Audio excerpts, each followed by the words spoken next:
Welcome back. Welcome back to She Speaks, episode 2. I'm hoping that you all enjoyed the first episode. We talked about becoming oneself. I'm Shantae Vines, co-host of She Speaks podcast. I'm going to go ahead and introduce our other co-host, Miss Angela Woods. That's right, and Ravella Nesbitt. absolutely. So we are excited. Y'all doing good, ladies? We are. We are good. I'm good. Love it, love it, love it, love it. We gonna dive right in. Our episode today is titled "Who Told You Who You Were?"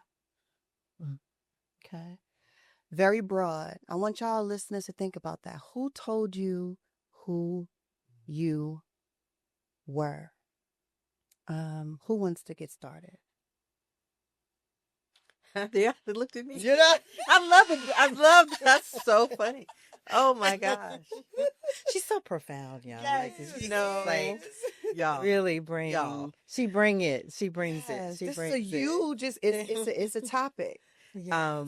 When you were talking, the first expression that I had was child.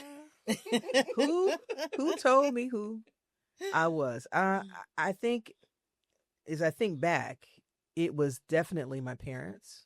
Through their example, I am the product of post civil rights, very successful parents who grew up in the segregated South. So if you can imagine that, there was a lot of firsts with them.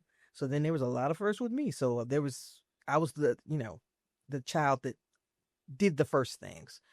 I think society told me who I was.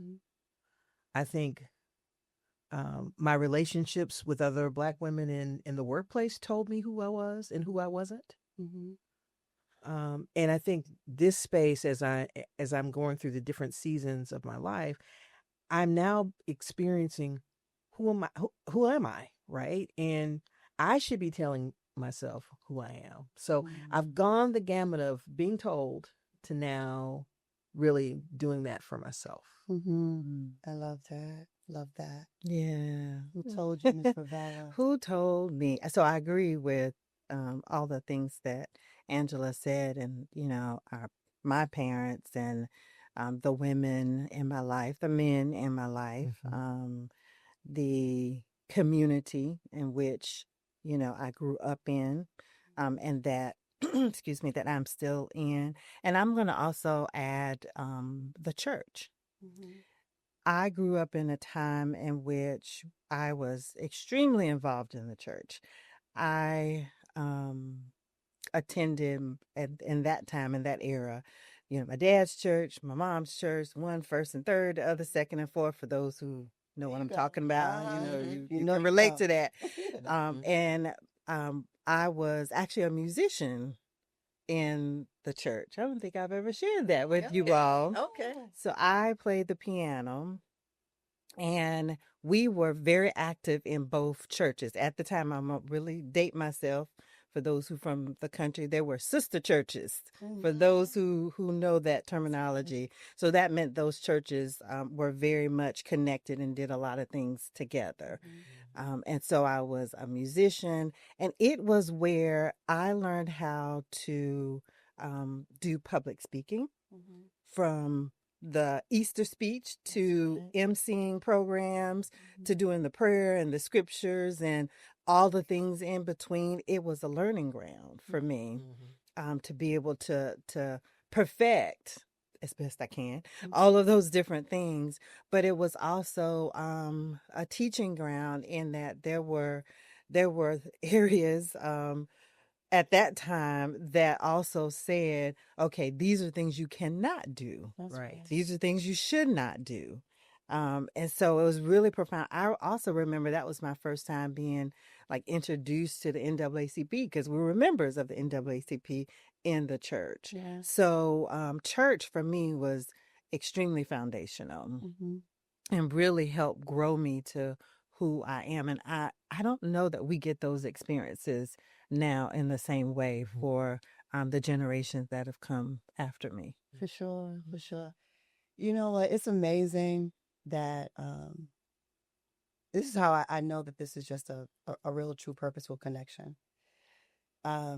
Listeners, we did not, with the question and the response, we didn't call each other and be like, this is what I'm going, right? No. And we all are saying the same things, Yeah. but in different ways. And I'm looking, I'm like, this is crazy. Who told me who I was or who I am as I become? Y'all connect. Go watch episode 1. But other Black women, other Black men, definitely the church, but is what I heard from other Black men and other Black women, well, from Black men and other Black women, and what I saw. And then what I accepted, and then what I didn't. But I think over the course of time, do we really know what we should accept? Does that make sense? It's like, do we really know in the moment until life teaches us and experience teaches us that what we heard and what we saw is not really what is? Is not really what is. And I think this is really good to kind of tie into our quote for today. Because I think in general, when you accept something, in that moment, you really think it's there to benefit you, until life smacks you in the face and says, this is not really it. This is not really the purpose for your life. So, quote for the day, Miss Angela. And I just happen to have it here. Okay. This is a quote that's attributed to Nina Simone. You have to learn to get up from the table when love is no longer being served. Say it again. I love the quote. Say it again, Miss Angela. You have to learn to get up from the table when love is no longer being served. When love is no longer being served. What tables are we talking about, ladies? Right? What tables are we talking about? And then I want us to try to connect not just our personal experience, but I wonder if we were to generalize the comment of what are some other possible things or experiences that other women have or can kind of grab onto to say, does trauma tell a person who they are? Does family tell a person, right? It's so much. So what tables are we talking about? I think, when you asked the original question about who told you who you were, who you are, my first table was the table of accomplishment. My parents, shared that they had worked and had been through the struggles of segregated South, and they had made it. Yeah. And so it was my responsibility to sit at that table of accomplishment by any means necessary. And so what is that? What I mean by that? What I meant by that is that sometimes sitting at these tables of accomplishments, you get exposed to people who don't like you. That's right. Who try to minimize you, or you're not sitting at the table correctly, or you have to look a certain way, or you have to jump through certain hoops. And so, that I think those things connect for me.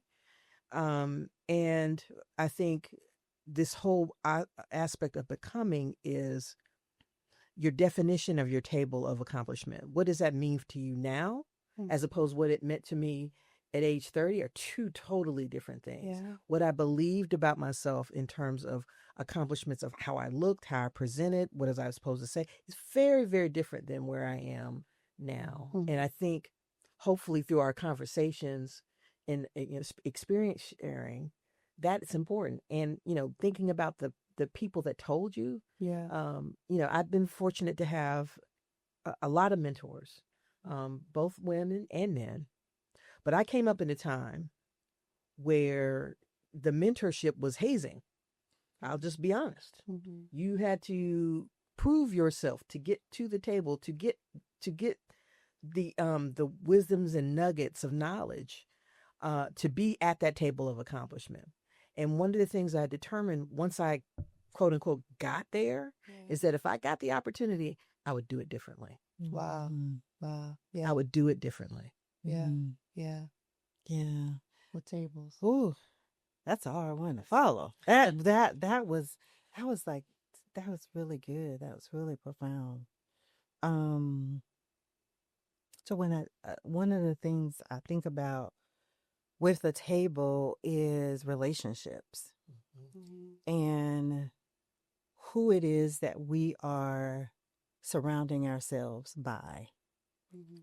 There is, and I'm totally going to butcher it, but I'll just kind of share the essence of it, that the people who are in your circle are a reflection of who you are and like how you, what you achieve and how you progress.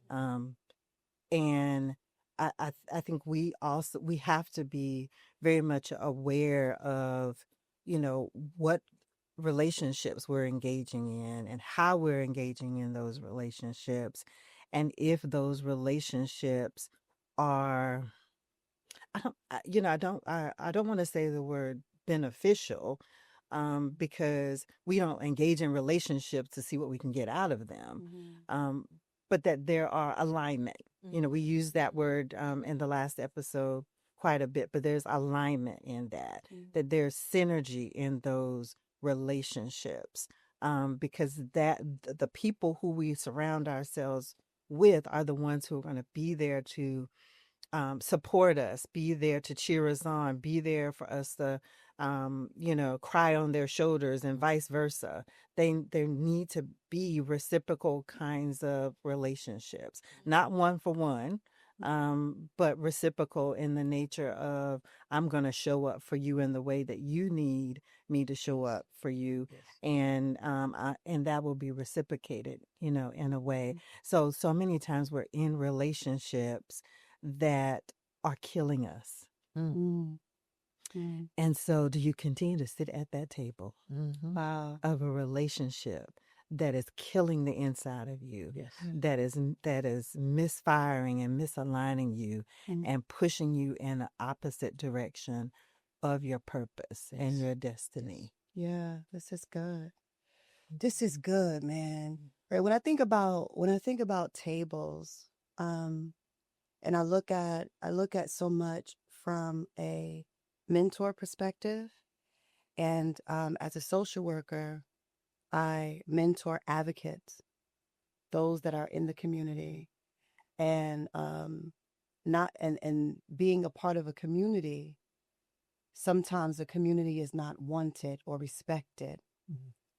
So I guess a question could also be, the table that you're sitting at, even though it is uncomfortable, is it needed so that the voices can be heard? Like, who can speak for those that can't speak for themselves? And sometimes you have to be at a table that maybe not necessarily wants you there, but you got to be there. I was doing a training this week on racial trauma, and it was a great training. But I was telling a story, and I totally forgot about it until that moment, where my daughter, she did a lot of activism work, and sometimes her situation put her in danger, and she would call me, right? And she was like, I'm protesting or I'm marching. And she was always the one in the front with the bullhorn. I'm like, can you be in the back? Can you, right? But with that being said, I said to myself, I know somebody has to do it. And I said, but why my child? That was an internal conflict. But I'm like, she's in a space where she's confronted with a lot of difficulty, a lot of people. Like the stories that she told me about her journey, I'm glad I wasn't there, because I would have pulled up myself. But there was sometimes I was there marching in the side like this. You all right? You good? All right, cool. But it was a table, and I consider activism, Mhm. a table, Mhm. and you're going to come up against so much. Mm. Unfortunately, it could be disrespectful moments, discriminatory moments, but do we need to be there? Mhm. Mm. Are there some that need to be there, Mhm. right? Mhm. Are there some that is literally built for the discomfort? Mhm. Mhm. You know what I mean? Mhm. You Mhm. know? Yeah. Yeah. Yeah. I think that's a great question. I think there are different levels of discomfort that if we want to be honest with ourselves that we are comfortable with. Yeah. And Yeah. so we have to understand that about ourselves. But I do think like people need to be at various tables, Yeah. even if it's uncomfortable. There are some individuals who have sacrificed their lives for that discomfort.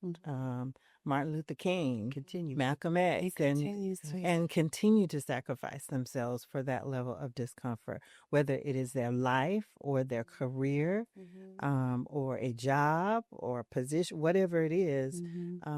We need those folks to go before us. Yeah, and it could be, and it's something to consider. But I remembered, I don't know if it was you, Ravel, or you, Angela, that posed a question when we were having a discussion before about being at multiple tables Yes. and every table being seasonal. Yes. Right? Can you be at multiple tables yes. at the same time? Yeah. Because I would say, from looking at things from a secondary traumatic stress perspective and from the helping profession perspective, I think we still need individuals that's going to be able to advocate and fight and speak for those that can't speak for themselves, but there has to be a balance. So it's like, where's your balance? Where is that table that loves you along with the table that you're fighting at? Right, right. You know? Because you can't be in the fight all the Girl, time no. because it is Yes. exhausting, It's exhausting. to be fighting on the front lines all the time. There's you need that space where you can be restored. Yes. You can have some time to replenish Yep. yourself and replenish your strength so that you can fight at those other tables. So yeah, Yep. we need the different tables that offer different things. Different things. Yeah. And I think just the whole concept of learning and awareness, right? You know, you spend different times at a table. I'm having this visual in my head, like musical chairs, where you go and sit and you run and you run and run, and they take a chair away, and they take a chair away, and I think the idea of what you're talking about is you have to sit at these tables whether you really want to or not, just to have the experience. But I think the key now is, as I look back, is what is the return on investment at every table? And how do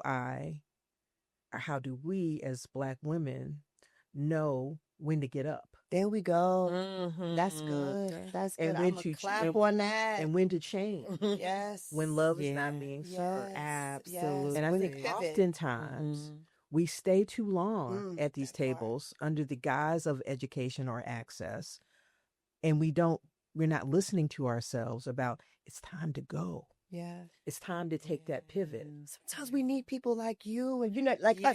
We need to be like, sis. Yeah. Right. Yeah. Now it's time. It's time. Yeah. Right? Like now it's time to go. Yeah. And if we do that, if we call this accountability partners, Yeah. right? If we are accountability partners to ourselves and say that was a great table for you, but you might want to think about another table for you. Yes.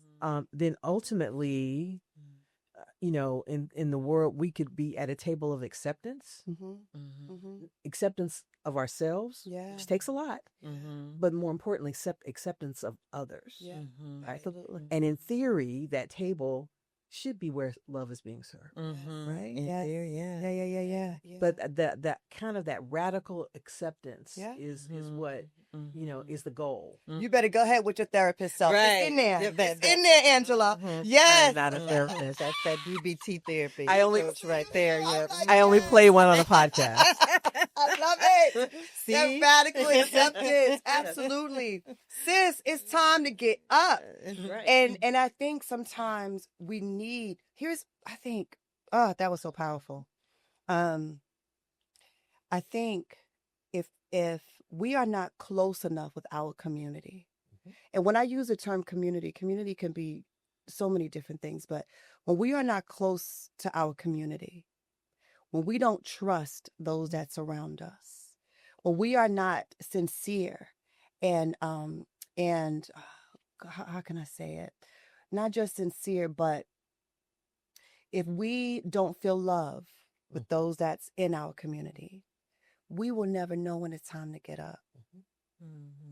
And if we're not comfortable and confident in our own skin, sometimes we will let people fall because we want to see them fall. And that's the reality of some communities. We have to be confident in our own skin to say, sweetheart, now it's time. It's time to move. It's time to shift. Before you not just burn out, but you kill yourself. And killing yourself is not just a physical thing. Right. Right. It's an emotional thing. Yes. It's an identity thing.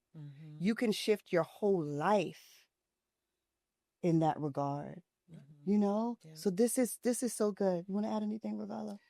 I was thinking about when someone says to us, it's time to leave that table, that we have to put aside our ego, our own personal ego, because we often are looking at, well, I still have things to do, and I what about me and all this stuff, and it's the time has passed. I think about for several years I was the board chairperson of a local volunteer nonprofit here, and I knew very clearly of what my purpose was in being on that board and being the board chairman. And I recognize that part of my purpose is to organize, put things in order.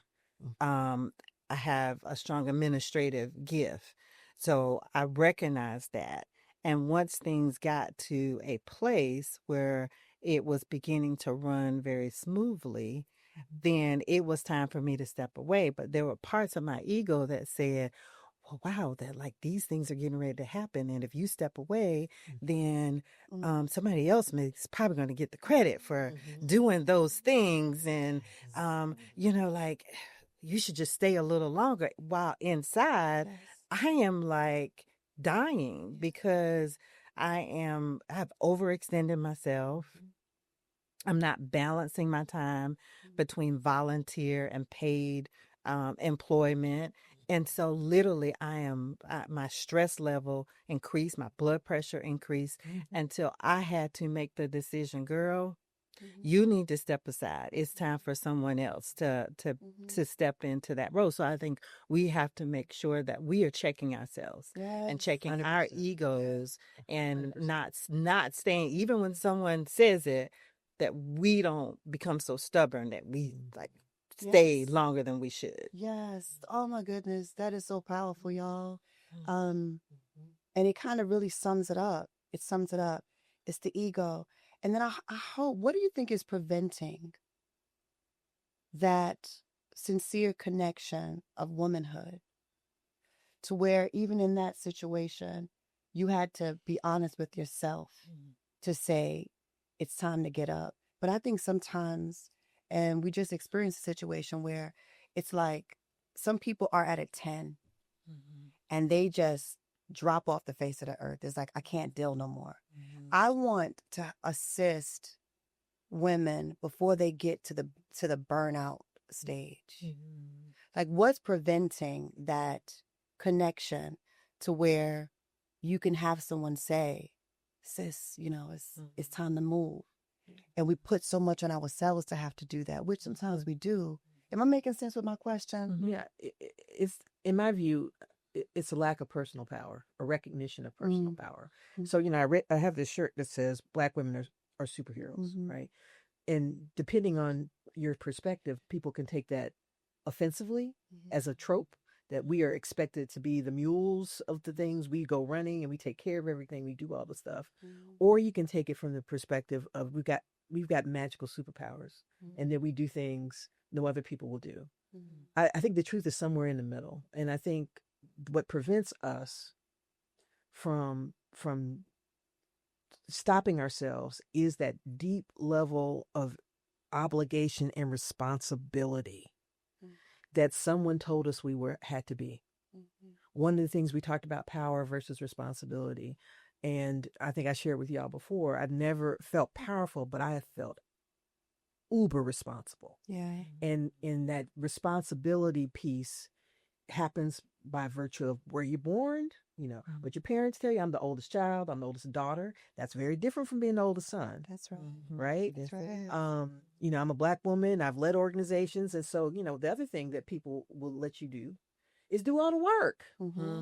As long as you keep doing it. That's right. Right. And having that recognition of, what is this about? Is this about them or is it about me? And I love what you said, Ravella, is that opportunity for self-reflection. So often we don't take the time to really examine, why do I feel like I need to do this thing? Why do I feel like I need to take on one more thing? Is this about them or is it about me? And oftentimes, 9 times out of 10, it's about you, right? And owning your personal power, not necessarily having to be what's the thing? What, FOMO? Is that the right name? Fear of missing. Fear of missing out. Fear of, if I'm not at all these tables, I'm gonna miss something. That's right. Right. That's right. What you may miss is your interconnection with yourself. And so what happens, as you say, is that you lose the connectivity with your health, Yeah. your blood pressure, your obesity, all the things. And if you look at our data for women of color, and particularly Black women, the trash. Yeah. Yeah. The trash. And so if we don't begin to self-examine, and also show that it's okay to self-examine, because that's building the trust level. Yes.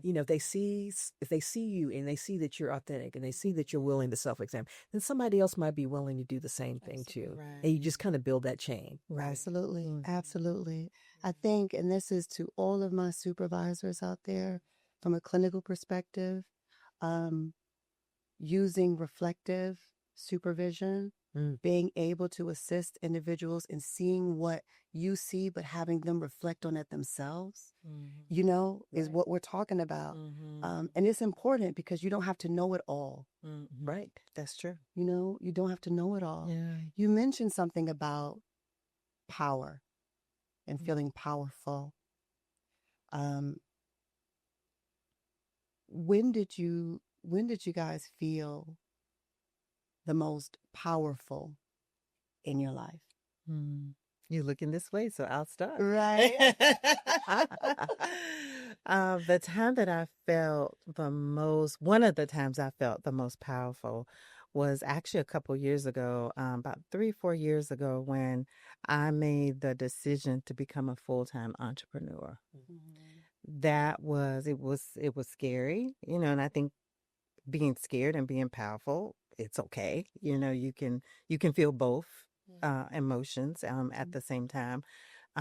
But I felt like I was mentally, emotionally ready to take that step, that I was in the right career space to take that step. I felt like there were all the other things that were lining up for that. And it definitely made me feel as if I could determine and design what this next phase in my life was going to be and what it looked like.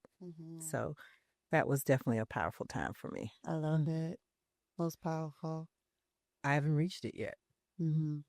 As I mentioned earlier, I know what it's like to be responsible. I'm still learning what it's like to be powerful. And distinguishing those things, separating those things out, what's obligation versus owning your power, and it's interesting for me to say that at age 60 that I haven't owned my power fully yet. But what an opportunity. That's right. That's right. And so, as a continual learner, that's one of my Gallup strengths. I'm a learner. I often try to learn how people own their own power and figure that out. So the figuring it out of it, I think is a step towards powerfulness in itself. Because I still don't really know what I want to be when I grow up. And I- it's okay. Yeah. Yeah. Yeah. You know, I think about powerful and the internal intrinsic feeling that you have or can have. And this might sound very weird, because it sure enough sounded weird to me when I was thinking about it. But that's okay, right? But the moments that I felt most powerful as I reflect is the moments that I showed up exhausted. And it's like, I don't want to romanticize struggle because Black women, we identify with struggle so much. So please don't take it from that perspective where I'm romanticizing struggle. But the moments where I thought I couldn't go no more and I went, whether it was for my children or myself, or having the courage to do when I thought I couldn't, I think those are the moments, and those were various moments throughout my life where I'm like, I don't think I can go anymore. Something happens, I got to show up. Shantae showed up. And I'm like, I didn't think it was going to happen. I thought I was going to die here. So it allows me to see that you can push yourself and feeling is not fact. That's right. Right? It's So not how I fact. felt in that moment, Right. I felt exhausted. But maybe it was the people around me that was making me feel exhausted and tired. It really wasn't me. And that's where allowing other people to define you can stop you from progress. You know? So when I was thinking, I was like, man, when I actually showed up and I was like, sometimes we show up in tears. That's true. Internally crying. You might not see it on the face, but we That's show up in right. tears. That's But right. baby, you showed up. You showed up. You That's showed right. up. That's right. So this is good. This is good. Any thoughts about the most powerless moment? Anybody? Yeah. That's a tough one. I think I think that probably the most powerless I felt when I first moved to Charlotte 30 plus years ago. Just brand spanking new, young, working for one of those big banks downtown. And then my mom was I was 29, 30, something like that. Then my mom was diagnosed with cancer and died a year later after I got here in Charlotte. Totally unexpected. So I felt powerless from the standpoint because in my head, I had this whole vision of what I would be doing, getting married, having a kid, my mom, da da da da da. And then when that choice was not a choice anymore, I did not feel like I had control or I had any power. And so I think now in retrospect, after much therapy and thoughts and all of those things, I did have power all along. I just didn't know where it was. Yeah. Because all of the things, and you said something so impactful, I'm going to take it with me. Feeling is not fact. It was 100% feeling. Yes. 100% feelings, which did not enable me to see what the facts truly were for myself. So I did feel powerless for a very, very long time in that space. Wow. Wow. That's good. Yeah. With that. My story is similar in the sense of loss and grief. And the moment that I felt powerless was the time in which my husband passed. And it was quick and it was sudden, it was unpredictable, unexpected, and life just changed, within moments, within minutes. And Angela, you said something which it's so true because out of that powerlessness came power. And that is what has like pushed me and propelled me from feeling powerless, because I often, sort of laugh and joke like God didn't ask me if it was okay, to lose my husband. He didn't ask, I'm like, but God, but that, but I didn't have control of it. And oftentimes we feel powerless because we are not in control. We're never in control, right? We think we're in control, but we're never in control. We're just a willing participant, in everything that is going, most of the times willing participants. But it was really in that powerlessness that it forced me, it propelled me to become and really look at where my power really was. Because I think in that moment my power was pretty fictitious. Yeah. And so it was like, girl, you got to dig deeper. And in that digging deeper, there was other things that came out that I would not have known were there if I had not experienced the powerlessness. Wow. Wow. Snap on that one. Yeah. I'm serious. That y'all. Yeah. Listen here. Listen here. Good Lord. I know we're gonna close in a minute. When I think about powerless, I think for me it was probably my divorce, in that when you're married over 20 years, you just don't think that it will end. That's a long time, and there is a lot of fear associated with that, because this has been your life for over 20 years. Like, where do I go from here? Right? Yeah. So I think that emptiness and that grief was such uncharted territory. I didn't know, although I found so much power after, I did not understand that level of grief, because I've never felt it before. Yeah. So I think with that, and women that, and men as well, that go through divorce, even if it's the best thing, that's a grieving that you could never imagine. It's a tearing that you could never imagine. So yeah, I think that was probably the most powerless I have probably felt to date. But you know what? We still living. But with that being said, all of our experiences are building us to our next, whatever that next is, right? This was good, ladies. This was really good. It was ladies. good. This was. As the old folks say, it was good to me. It was good, honey. It was good. It's good to me. Any closing thoughts before we exit our episode 2 of She Speaks? I think in this episode, it's just important to share with our audience to know that it's okay not to feel powerful. It's okay not to know what your power is, but to be open to the possibility that you will find it. Yeah. Yeah. I'm going to ditto that. That was really good. Yes. Lean into it. Mm-hmm. I'm just going to compliment that by saying lean into it. Yeah. Just continue to grow. And don't let others define you. Right. Figure out who you are and take your time in that. There is no rush. There is no rush. So, episode 2, we are good. We are done. It has been a pleasure. Yes. Don't forget, follow us, IG, She Speaks Podcast, LinkedIn, the She Speaks Podcast. Our link tree is on IG.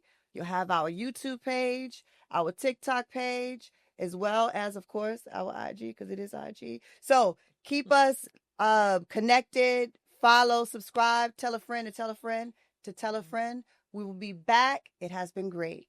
See y'all next time. Right. Bye, everybody. Bye.